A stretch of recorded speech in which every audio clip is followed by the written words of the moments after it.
Olá, olá! Sejam muito bem-vindos ao nosso encontro semanal. Que alegria reencontrá-los e trazer aqui grandes nomes do agro brasileiro para discutir os temas que mais importam nesta semana.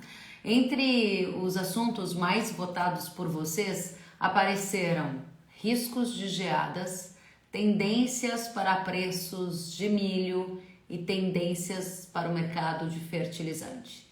Para atender a cada uma dessas demandas e a todos os votos que vocês foram lá e registraram, estão aqui hoje três profissionais super conceituados do agro brasileiro para esse bate-papo que vai começar daqui a pouquinho. Daqui a pouco eu já vou chamar os nossos convidados e claro que antes eu quero dizer que eu recebi de vocês várias mensagens, especialmente reportando a ocorrência ou não de geada.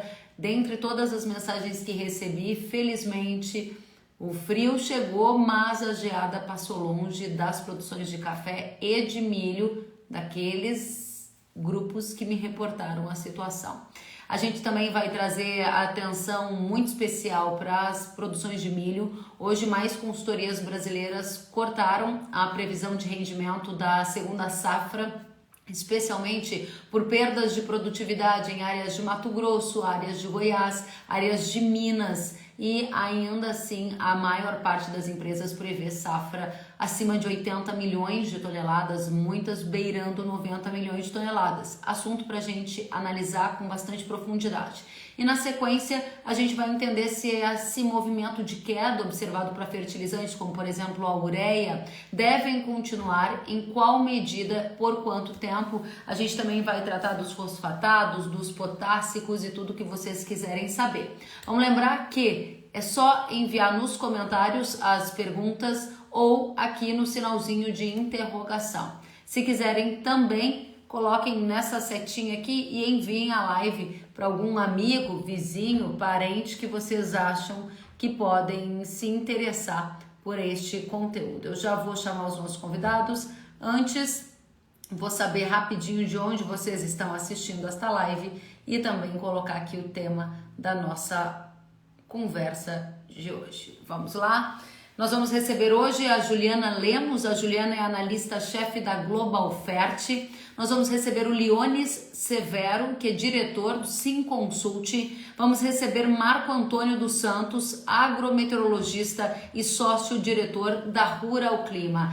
Já, peço que os nossos convidados aguardem mais um minutinho, só para que eu possa cumprimentar todos os nossos convidados que já estão chegando. Vinícius de Campo Grande, Mato Grosso do Sul, o Bruno de Valparaíso, São Paulo, o Célio, direto de Londrina, Paraná, o Almeigre de Sonora, Mato Grosso do Sul, tem o pessoal também, Diego de Orleans, Santa Catarina, o Jean de São Leopoldo, São Leopoldo, Rio Grande do Sul e Cristalina, Goiás, o Leandro de Curitiba, o Luiz de Botucatu, Mato Grosso do Sul, muito mais gente de Goiás, o Eric de Rio Verde, a Daiane de Campestre, Minas Gerais e assim por diante. Sejam todos muito bem-vindos, obrigada pela companhia, pela atenção de sempre e vamos direto ao ponto. Hora de chamar os nossos convidados, deixa eu já apresentar para vocês, cada um nominalmente, mas antes vamos garantir que eles já estão todos por aqui. Já vejo o Leones, vou chamar aqui a Rural Clima, vamos ver, Rural Clima, um minutinho, gente, convidando o Marco Antônio Rural Clima e a Global Fert. Vamos lá. Leone, seja muito bem-vindo. Como você está? Bem, Kelly, muito bem, muito obrigado pelo convite. É sempre um prazer falar com você. Muito obrigada. Para mim também. Sabe, Leones, que essa semana, agora que passou, eu estava em uma palestra. Olá, Juliana, seja muito bem-vinda. Boa noite.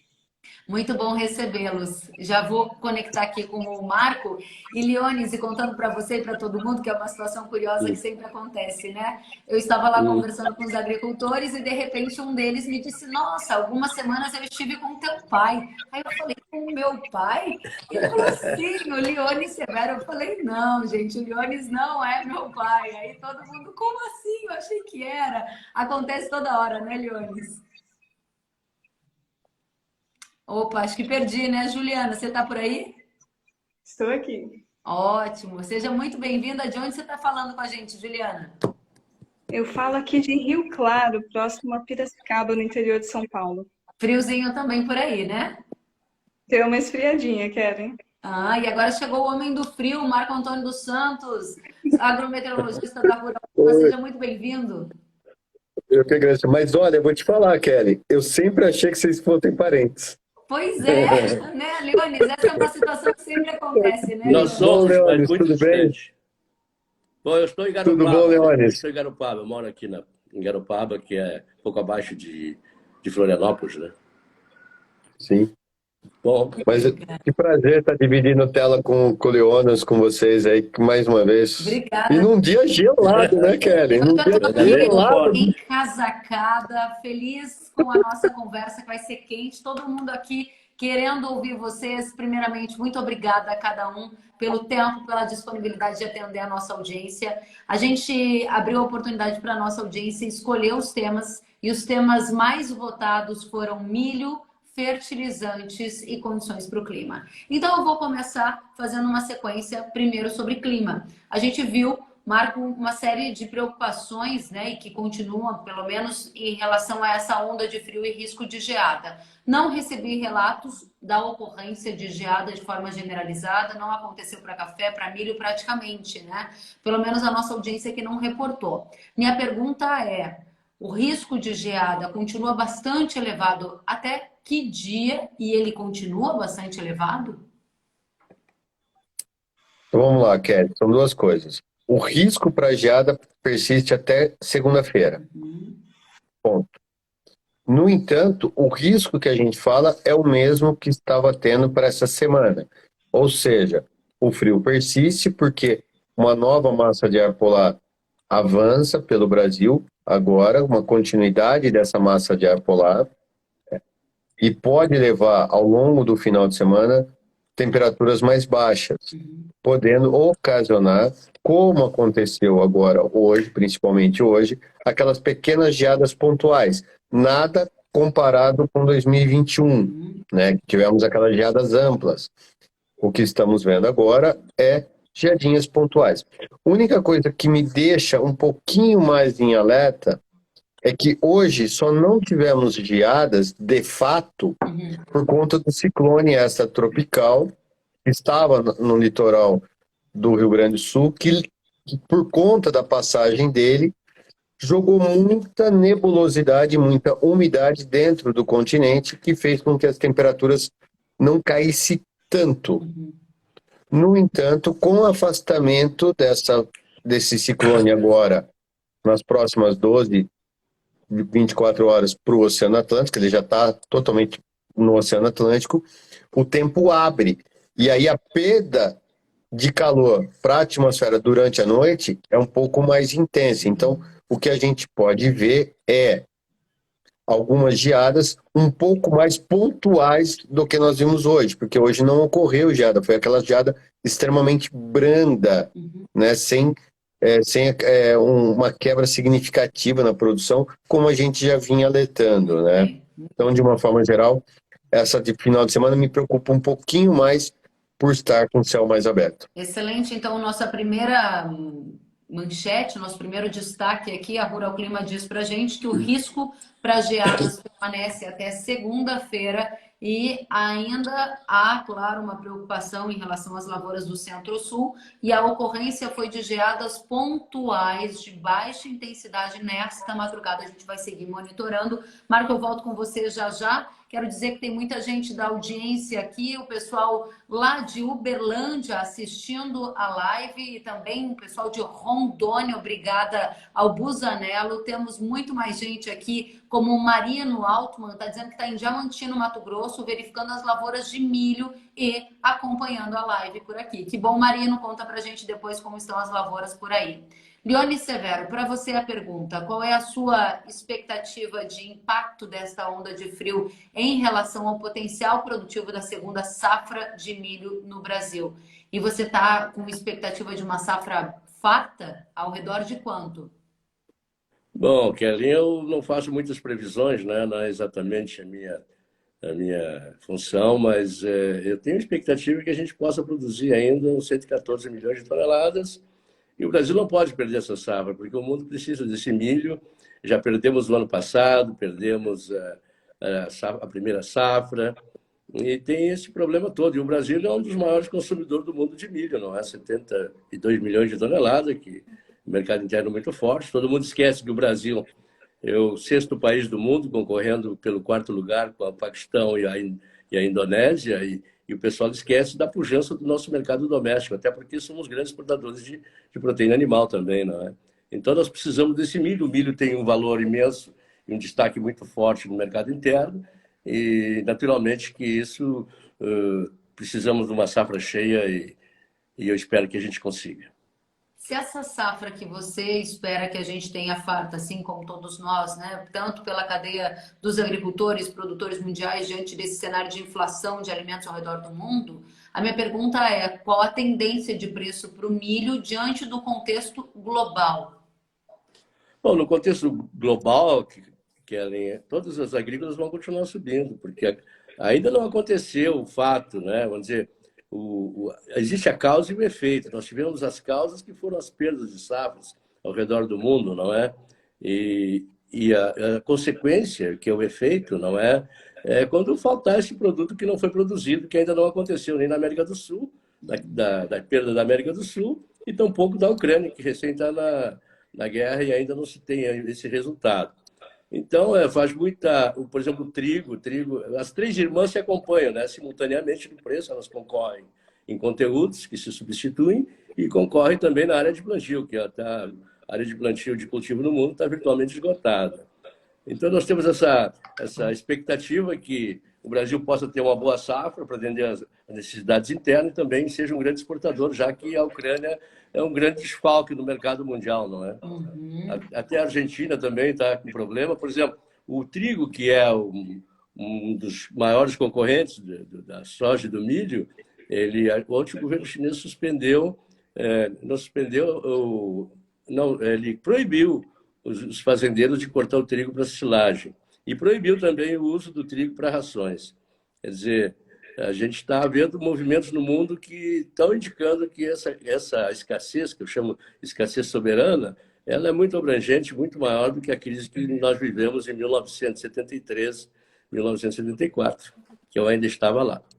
Ou seja, os fundamentos são sólidos para soja, para milho e para trigo, só para a gente citar esses três alimentos, diante de quebras de safras e de uma demanda que é ainda contínua e alta ao redor do mundo, Leones. Você pode colocar aí a cevada, o sorgo, o algodão, o açúcar, né? Todos os cultivos agrícolas, né, que são as commodities cultivadas, realmente têm déficit estrondoso, porque elas estão competindo na área. O clima tem sido errático ao redor do mundo. A China colheu sua pior safra de trigo de todos os tempos, né? Hoje também está com problema de clima. A Índia agora também vai proibir a exportação do algodão antes de atender o mercado interno. Nós temos uma série de circunstâncias, até porque os Estados Unidos também têm uma forte quebra no trigo de inverno e com uma grande dificuldade de plantar o trigo de verão. Então, falando no trigo, a gente está falando do milho, da soja e dos outros cultivos, que estão todos em espiral altista e devem continuar, porque essa crise não iniciou agora e tampouco vai terminar logo. Ótimo, então temos mais uma manchete aqui para a nossa audiência. Assim, consulte Leônio Severo, dizendo que este cenário altista para grãos deve continuar em função de todas essas quebras de safra que a gente viu. Os fundamentos são firmes para alimentos para grãos. Obrigada, Leônio. A gente volta com você já já. E aí a gente acompanha aqui a nossa audiência. O Eric Faria está dizendo: o mundo pede mais comida. Como ficará este mercado de grãos com essas restrições se não temos estoques mundiais? Obrigada, Eric. A gente vai trazer as respostas para você já já. Agora, quero saber de você, Juliana. O pessoal quer produzir, quer ampliar, inclusive área, mas encontra preços historicamente altos para fertilizantes, que começaram a ceder agora há algumas semanas. A ureia, especialmente, puxando esse movimento. O que está acontecendo no mercado de fertilizantes? A partir de agora haverá uma tendência de queda, não só para a ureia, mas também para os fosfatados e potássicos? Bom, vamos lá. Realmente, nós observamos uma redução no preço dos fertilizantes. Só na última semana, a ureia apresentou uma queda de 6%. O fertilizante que mais me chama a atenção é o nitrato de amônio, que também apresentou uma queda de quase 30% nessa última semana. E isso, assim, tem muitos fatores envolvidos, é claro. Não quero ser simplista aqui na resposta, mas eu consigo separar em duas situações principais. A primeira, relacionada ao Brasil, tem tudo a ver com o que o Marco, com o que o Leones trouxe sobre o consumo no mercado nacional, né? O produtor tem pensado duas vezes para fazer a adubação, com tantos riscos relacionados a questões climáticas. Então, a relação de troca também, como você disse, o preço do fertilizante nas alturas tem feito o produtor pôr lá na ponta do lápis se vale a pena consumir fertilizantes. Então, no Brasil, a demanda desaquecida fez com que surgissem algumas oportunidades de compras. Nós acompanhamos há 3 semanas atrás o preço já cedendo em algumas regiões do norte do Mato Grosso, né, trazendo aqui também para a região do centro-oeste uma redução. E alguns fatores mais macro também envolvidos no preço dos fertilizantes global. A Rússia terminou o período de maior uso de fertilizantes, ela que além de ser um grande produtor, é um grande consumidor lá para o uso para o trigo, para as outras culturas. Então, com isso, eles conseguem disponibilizar mais produto no mercado. Inclusive, essa queda de preço que eu comentei aqui com vocês foi lá no mercado russo, né? Uma queda de 28% em uma semana. Então, isso mostra que teve realmente uma redução da demanda lá.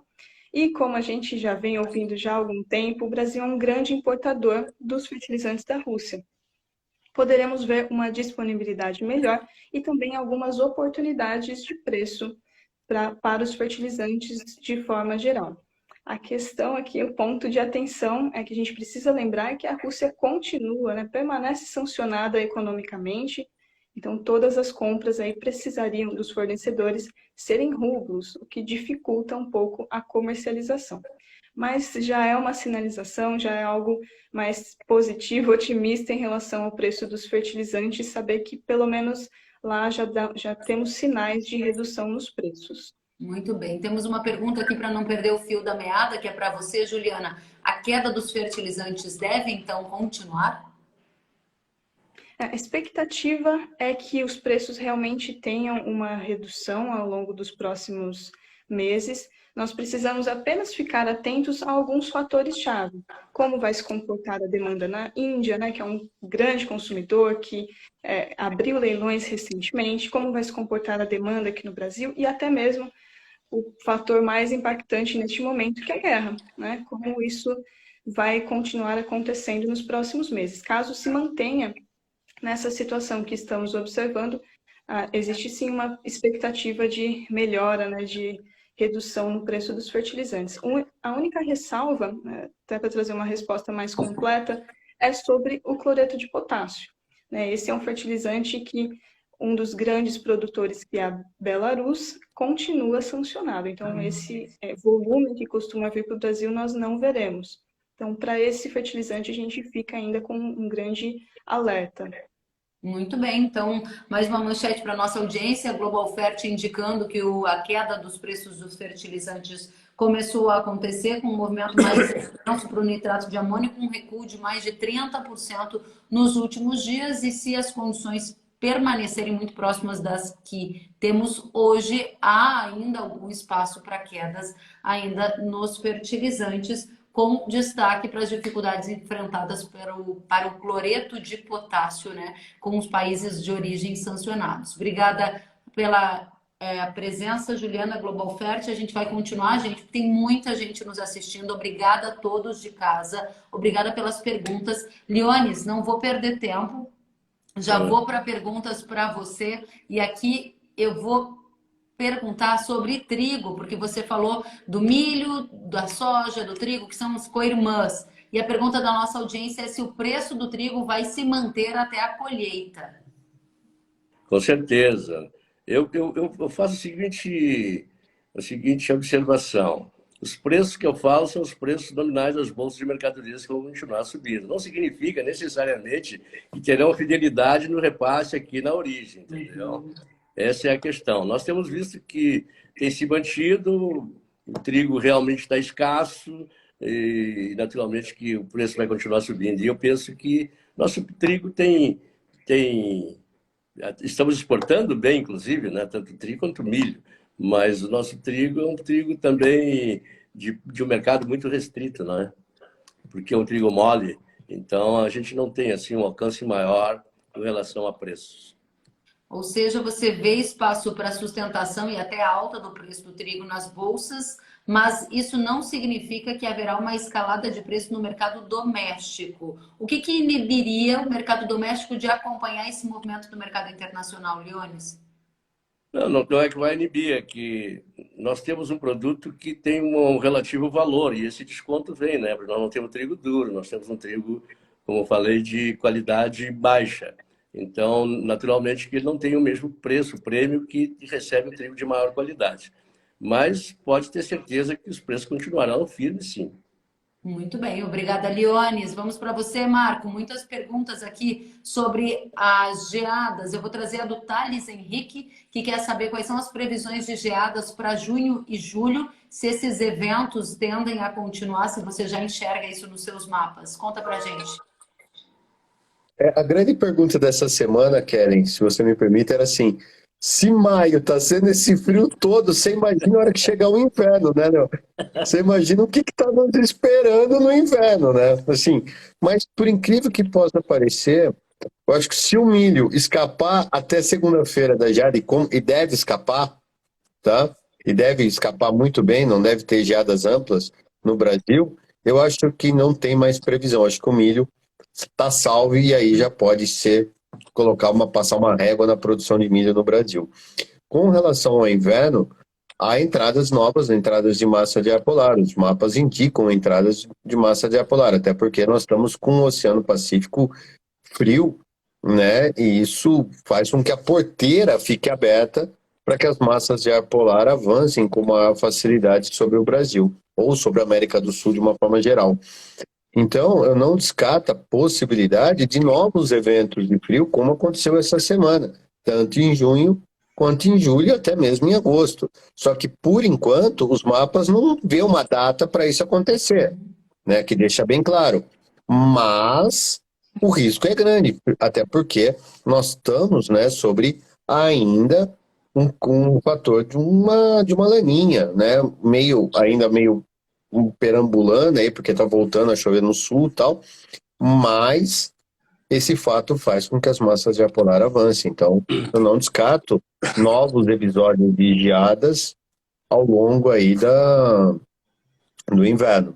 Mas que o inverno não vai ser rigoroso quanto foi 2021, isso não vai ser. Essa é uma das respostas que a nossa audiência estava procurando de você. Mais gente aqui, Marco, vou trazer mais algumas para você. Muita gente do Paraná perguntando sobre as chances de geada. O Leandro Scarpassi diz: tem alguma chance de geada para o oeste do Paraná ainda? Ele está em Tupaci, Rio Grande do Sul, Tupaci, Paraná. O Gabriel Martinec, ele disse alguma previsão de geada à frente aqui para o Paraná? Então, eu gostaria que você respondesse ao pessoal do Paraná neste momento.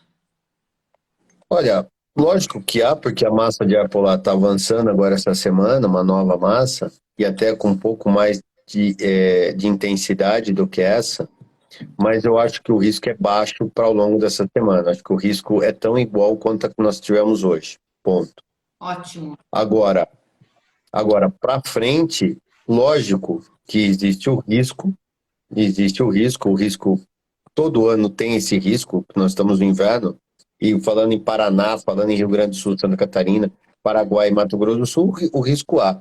Só que eu acho, particularmente, que esse ano o risco é menor do que em 2021, quando nós tivemos as 3 grandes geadas, né? Então, de uma forma geral, é ficar atento. Os modelos, por enquanto, indicam uma só em julho, né? A próxima grande onda de frio seria no final de junho e início de julho, ali, mais ou menos, nesse período.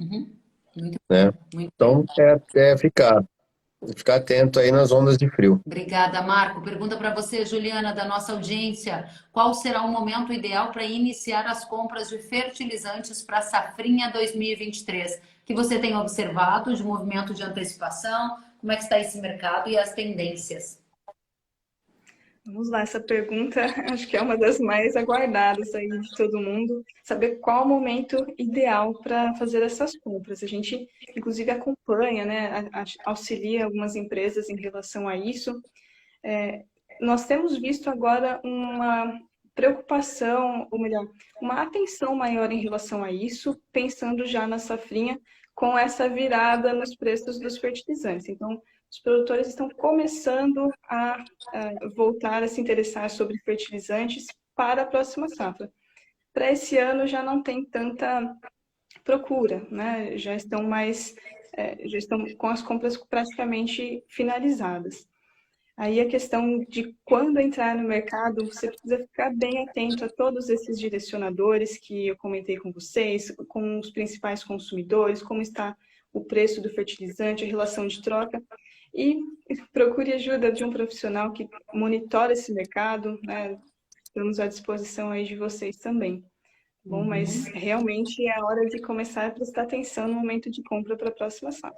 Juliana, eu vi nestes últimos dias que houve uma melhora na relação de troca. Claro, o fertilizante de um lado caiu, o milho também está com preços um pouco mais sustentados e isso fez com que fossem necessárias menos sacas de milho para comprar a mesma quantidade de fertilizante do que a gente via há algumas semanas. Nos seus mapas, você consegue adiantar para a gente se esse movimento é uma tendência? E se mais agricultores fecharam negócios nos últimos dias em decorrência dessa melhora na relação de troca? Certo, não houve uma grande busca, por enquanto, por compra de fertilizantes neste momento, porque acabou de melhorar essa relação de troca.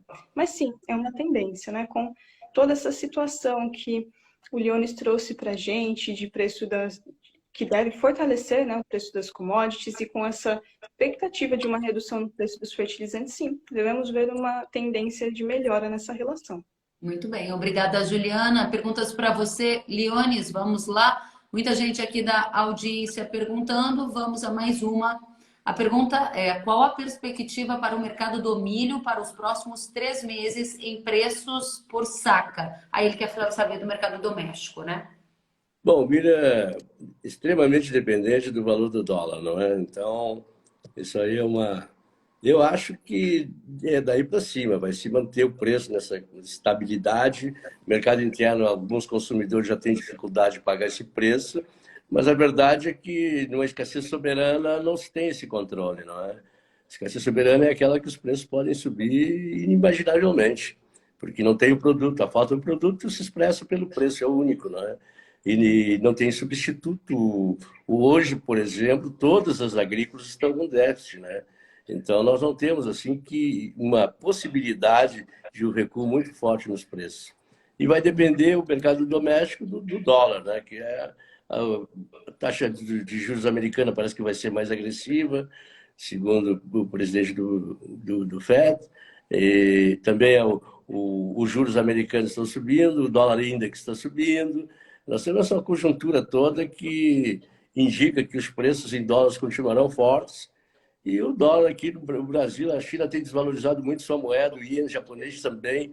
E eu não acho que o real vai resistir muito tempo sem ter mais desvalorização também. Então, você acredita num dólar ainda forte, numa escassez de produto, e esse fator gera, entre outros elementos, uma sustentação com viés altista para o preço do milho em reais por saca nos próximos 3 meses. Sim, seria isso. Muito bem, obrigada, Leones. Vamos adiante, mais perguntas para a nossa audiência. Vamos lá. Aqui nós temos perguntas sobre Estados Unidos, na sequência eu vou trazer, mas eu tinha visto uma pergunta aqui para você, Marco, que é justamente sobre o clima para aqui. Nós temos alguma influência sobre Estados Unidos, sobre o preço do milho, muita gente perguntando, na sequência nós vamos tratar disso. Então, vamos aproveitar essa deixa enquanto eu busco a da safra de verão que eu estava querendo perguntar para você, Marco. E a pergunta é: condições para a safra dos Estados Unidos? Há um atraso na semeadura e eu gostaria de saber se você acha que o clima vai contribuir para uma safra cheia ou a gente pode ter riscos de quebra. O que se enxerga para os norte-americanos? Olha, Keren, o que a gente está vendo a semana que vem vai vir uma onda de frio muito forte nos Estados Unidos novamente. Essa onda de frio novamente, né, poderá afetar o plantio novamente e agora do milho. Então, a janela do plantio do milho, o Leonas até pode falar um pouco melhor, está se encurtando muito, né, nos Estados Unidos. Então, e com um novo frio vindo, e um frio recorrente até, de uns 10 dias agora, isso pode levar a novos atrasos no plantio, tanto do milho quanto da soja. E com a presença ainda da laninha, o verão norte-americano poderá ser marcado com chuvas irregulares. Então, de uma forma geral, eu não acredito que a produção nos Estados Unidos seja cheia, né, com um clima extremamente favorável. Porém, também não acredito numa quebra como foi lá em 2012, que o clima foi totalmente adverso. O que eu vejo é grandes oportunidades. O clima vai trazer grandes oportunidades de negócio para o produtor brasileiro, né? São aqueles grandes sustos que vai acontecer.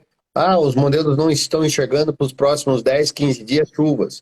O mercado né, precifica isso. Depois passa alguns dias, começa a aparecer, ele devolve um pouco. Então isso pode acontecer, mas que a safra não vai ser cheia, não vai ser. Muito bem, muito obrigada, Marco, pela resposta. Daqui a pouco a gente volta com a pergunta sobre a safra verão. Vamos agora a você, Juliana, pergunta do Fred Frantzen. Vai ter fertilizante para quem ainda não comprou, tanto para a soja 22-23 quanto para cana-de-açúcar? Bom, para cana é o que está mais em cima, né? Já estamos na adubação de cana-soca, que vai bastante nitrogenado, bastante potássico. Existe uma indisponibilidade no momento de alguns fertilizantes, então do nitrato de amônio que eu comentei lá no início, aqui no Brasil é difícil de encontrar hoje esse produto no mercado. A expectativa para os próximos meses é que isso melhore. A questão mais importante aqui é se os fornecedores conseguirão de fato trazer um produto russo. Isso traria uma maior tranquilidade aqui para a gente, deixaria o mercado mais confortável em termos de oferta. Para 22, 23, já tem uma expectativa mais positiva. Tem empresas aumentando sua capacidade, tem ureia da Bolívia, por exemplo, que lá eles também planejam aumentar a capacidade, então isso deve trazer uma maior oferta aqui para o mercado nacional. Mas para já ainda existe essa situação desconfortável em relação à oferta de produtos. Muito bem, muito obrigada, Juliana. Respondendo a pergunta da nossa audiência, vamos em frente. Temos aqui participações do pessoal perguntando muito sobre Estados Unidos, Leones, então vamos para os Estados Unidos. O Roberto Pereira Júnior diz: o atraso da safra nos Estados Unidos e os modelos apresentando condições ruins do clima podem puxar o milho para cima? Sim. Já falei sobre isso, né? O milho, todos eles vão continuar subindo nas bolsas de mercadorias. Só que o mercado é muito dinâmico, tem que prestar muita atenção, porque quando chega num certo momento, como acontece agora, os traders começam a arbitrar posições e produtos, e isso naturalmente trava um pouco o mercado. Quer dizer, um dia eles vendem milho, compram soja, hoje a relação soja-milho está ao redor de 2, é muito baixa, a rentabilidade do milho é o dobro da soja, né? A taxa de retorno nessa relação. Então, vamos continuar plantando milho, eu penso, porque até o dia 31, onde as principais regiões dos Estados Unidos têm a janela vencendo o dia 31. E as franjas norte do cinturão oeste já vence o dia 25. E ali tem as Dakotas, né, que são... A Dakota é o quinto maior produtor, a Dakota do Sul é o quinto maior produtor de milho e a Dakota do Norte é o quarto maior produtor de soja dos Estados Unidos. E o que nós vemos hoje, o atraso das regiões mais produtivas. Isso certamente já afetou o potencial produtivo. E nós certamente não teríamos uma safra cheia. Bom, hoje até já deu um desconto no rendimento, mas eu acho que vai ser muito mais abaixo. E eu tenho grandes preocupações, sim, sobre a safra americana. Eu acho que nós não vamos ter uma safra tão grande quanto vieram as últimas previsões. E a soja também. Os Estados Unidos aumentou a produção mundial de soja em 45 milhões de toneladas, um acréscimo de 10,5. que nunca aconteceu na história. Então, nós temos esse conjunto de fatores, né, extremamente difíceis, né, difíceis de ser solucionado em 1 ano, 2 anos, porque essa reposição, naturalmente, vai demorar muito mais tempo. Os preços deverão se conservar. Uma coisa que a gente está percebendo é que os prêmios continuam fortes também, não é? A gente teve poucas incursões nessa área de preços, essa magnitude de preços, e todas as vezes que isso aconteceu, os prêmios estavam negativos. Fora o ano passado e esse ano aqui, para mostrar a situação aguda que estamos vivendo de suprimento no mundo. Muito bem, obrigada, Leones, por responder à nossa audiência. Tem mais perguntas aqui para você, Juliana? Ou melhor, vamos para o Marco antes. Pergunta que é do Filipeto Silvano. Ele é presidente do Sindicato Rural de Sorriso, Mato Grosso. Seja muito bem-vindo. E é para você, Marco. Final de setembro, vamos conseguir dar início no plantio ou com uma incidência de laninha, as chuvas podem atrasar? Eu acho que ele consegue sim dar início, né? O 63 consegue dar início ao plantio. O Cerrado consegue, de uma forma geral. No entanto, o que está se mostrando é que as chuvas só se regularizam de fato, aquela regularização que a gente vê, mais para meados de outubro. Então não é uma ausência de chuvas, mas as chuvas ficam muito irregulares até meados de outubro, né? Então você pode ter um ou outro com sorte que plante cedo, quando uma região vizinha ainda não. Então é um ano de se olhar com muita calma esse início de safra, porque as chuvas não vão chegar tão cedo quanto foi agora, 2021. E como o produtor, a gente sabe, o retrovisor do produtor é só 12 meses, então qualquer 1 ou 2 semanas de atraso que tiver, ele vai falar, minhas chuvas estão atrasadas realmente com relação a 2021. Mas o que eu acho que ele planta, entre aspas, dentro de uma normalidade, ou seja, o Mato Grosso plantando de fato já no início de outubro, acho que isso acontece. Ou seja, atrasa a chuva do final de setembro e empurra o plantio para o início de outubro. Não, Kelly, acho que eu me expliquei errado. Eu acho que até planta. Meu grande medo é acontecer algo muito parecido com 17, quando você teve chuvas em setembro, todo mundo startou o plantio, aí você tem aquele início de outubro um pouco mais seco, porque as chuvas ainda estão irregulares, né? O sistema ainda está irregulares, e aí você tem condições de fato para plantio, aquela condição plena para plantio só em meados de outubro. Então, de uma forma geral, porque os modelos hoje enxergam chuvas em setembro, não é uma ausência de chuvas em setembro. Então, acho que até volta a chover em setembro, mas não com aquela, tipo igual foi esse ano, que começou a chover no começo de setembro e não parou mais, né? Então, eu acho que as chuvas vão ficando muito irregulares e o plantio vai andando meio de lado até meados de outubro. Muito bem. Obrigada, Marco, pelos esclarecimentos. Isso, Pois não. isso pode atrapalhar não a soja, mas pode atrapalhar a segunda safra, né? Muito bem, muito bem. Obrigada, Marco, por complementar. Juliana, pergunta para você do Gimeno. E ele diz como fica a questão logística nas entregas de fertilizantes para soja se houver uma postergação na decisão de compra. Ou seja, quem está deixando para comprar mais lá na frente, está receoso em relação a risco de não conseguir receber o produto. O que você acha? Pode ter grande dificuldade, sim, né? Tanto a questão logística de chegada desses produtos por navios, né? A gente sabe de como está complexo, né, essa questão, com portos com atrasos.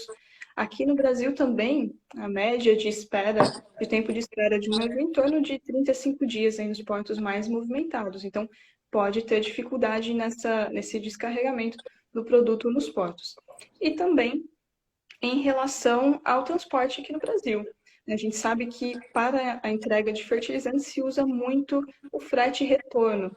Então, depende muito de como será a exportação dos nossos produtos agrícolas, se nós teremos caminhões suficientes voltando dos portos para as regiões do interior do Brasil. Então, não um ponto aí novamente de atenção em relação a essa questão logística. Você está correto, isso tem um impacto sim na entrega dos fertilizantes.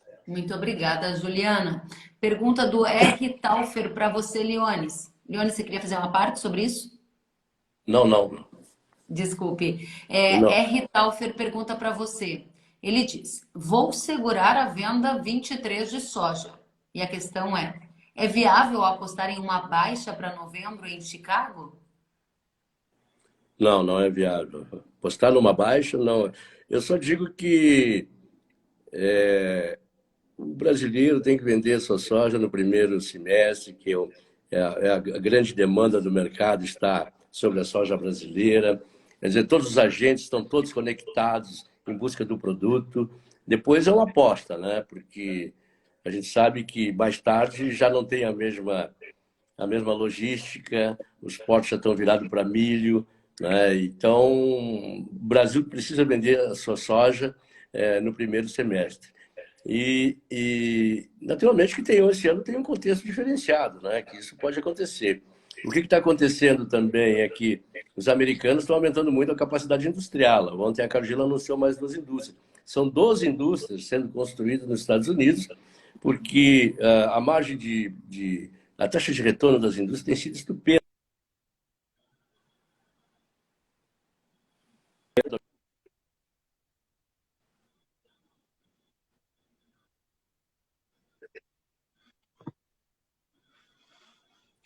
Leonis, acho que a gente teve uma pequena dificuldade em ouvir com clareza a É, sua última frase. Se você foi. puder repetir.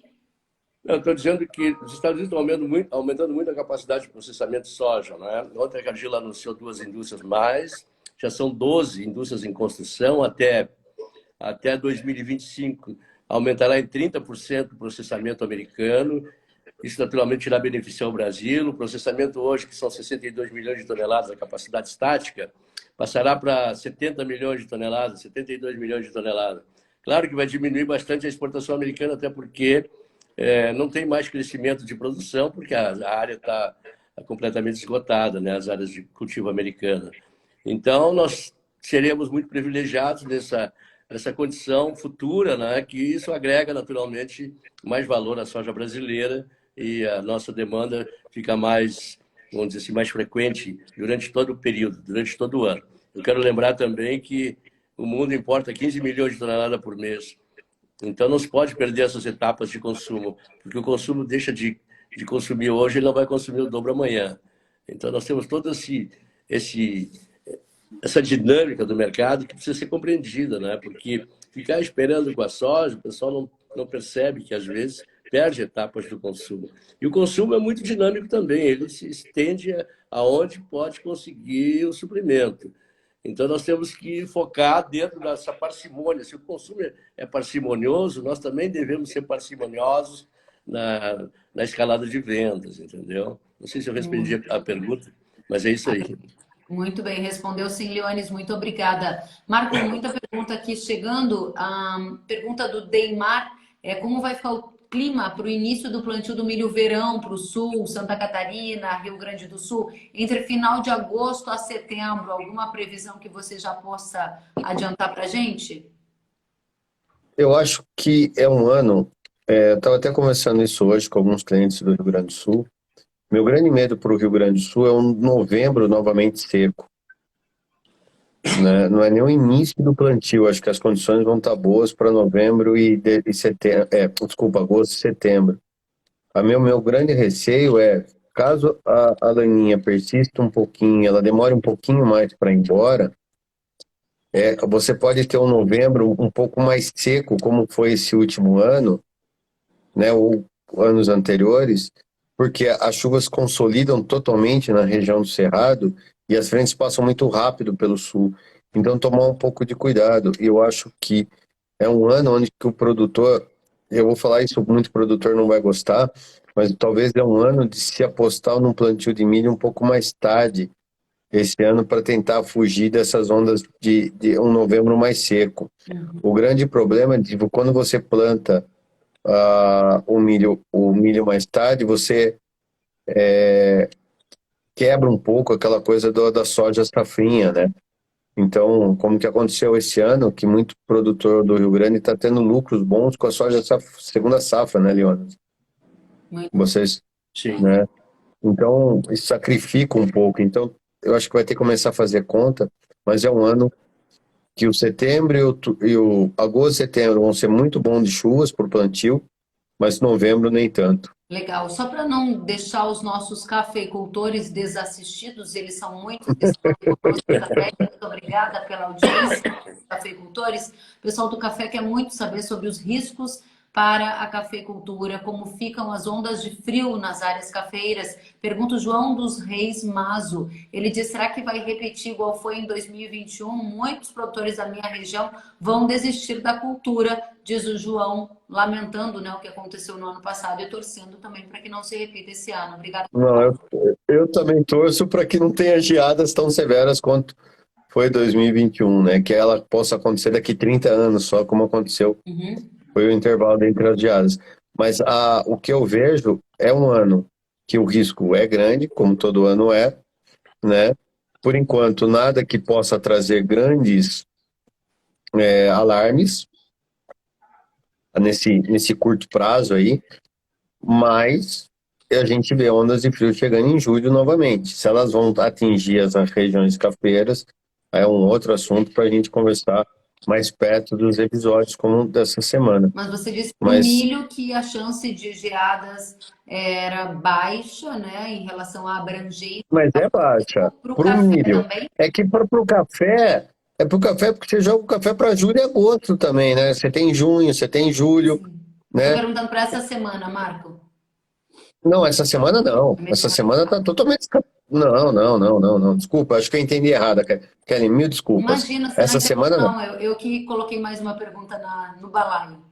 Não, tá. Então essa semana não. Show. Muito bem. Obrigada, Marco. Vamos pergunta para Juliana. Lucas Vargas quer saber: os fertilizantes podem voltar a patamares do ano passado, Juliana? Ou seja, aquela escalada que a gente viu? Bom, no ano passado nós vimos preços no início do ano não tão altos. Juliana, deixa eu te interromper porque eu fiz a pergunta errada. O Lucas pergunta dos anos passados, ou seja, antes da escalada, né? Então, tá bom.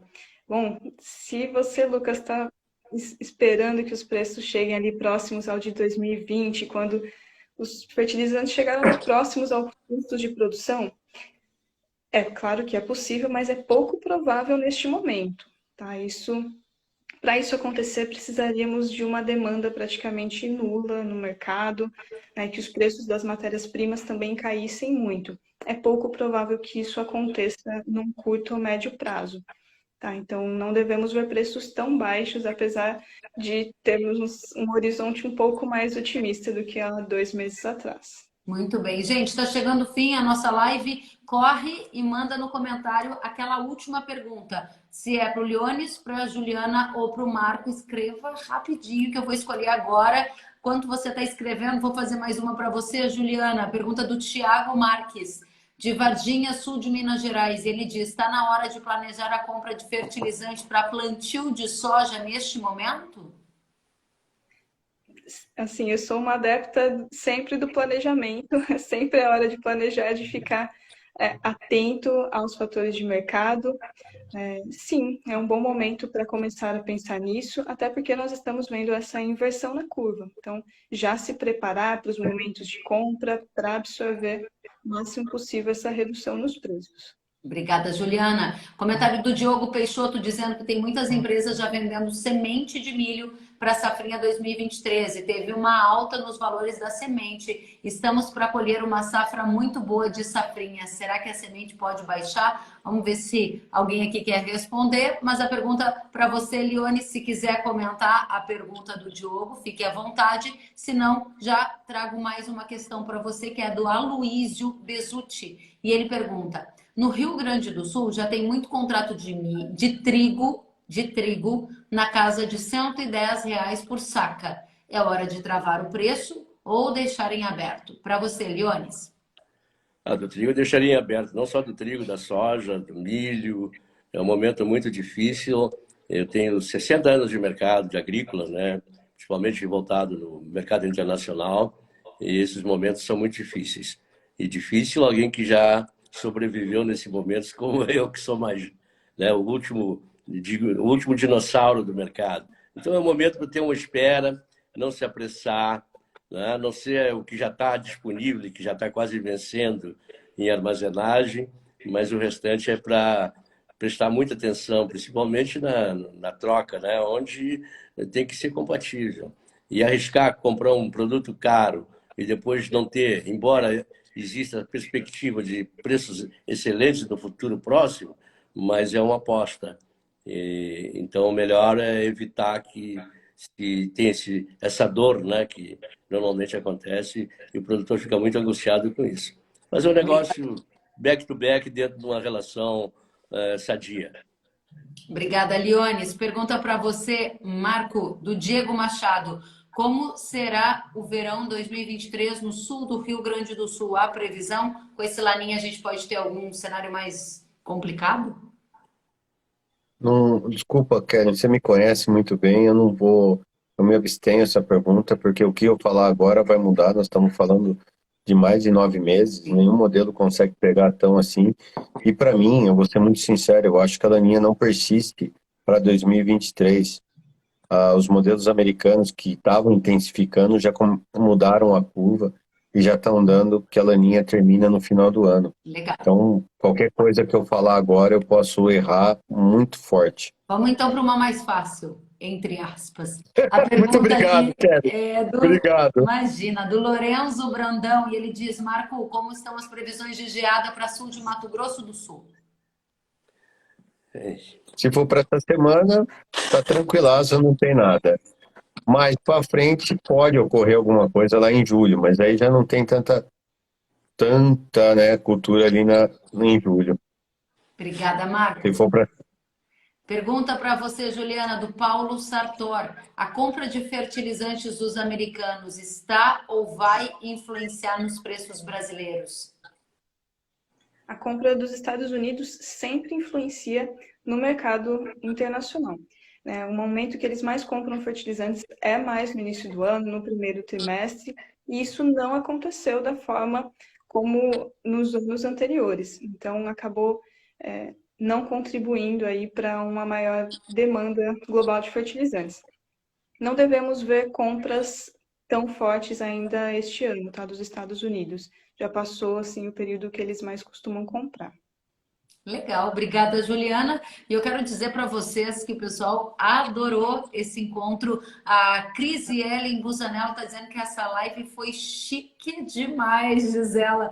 Que ótimo que você gostou, Cris Ellen. A gente fica muito feliz. A Bia está dizendo que é um grande privilégio poder assistir a você. Lione Severo, o Agro Caon está dizendo show de live. Grande presença de vocês quatro. Muito obrigada. João Paulo Vieira está dizendo parabéns pelas informações. A GN Lopes dizendo parabéns, excelente live. E assim por diante, muita gente aplaudindo e agradecendo. Eu também quero aplaudir e agradecer cada um de vocês. Obrigada, Lione Severo. Obrigada, Juliana. Obrigada, Marco. Voltem sempre, continuem com saúde, fazendo esse belo trabalho que fazem pelo agro brasileiro. Se quiserem, cada um tem um tempinho para sua consideração final. Liones, a palavra é sua.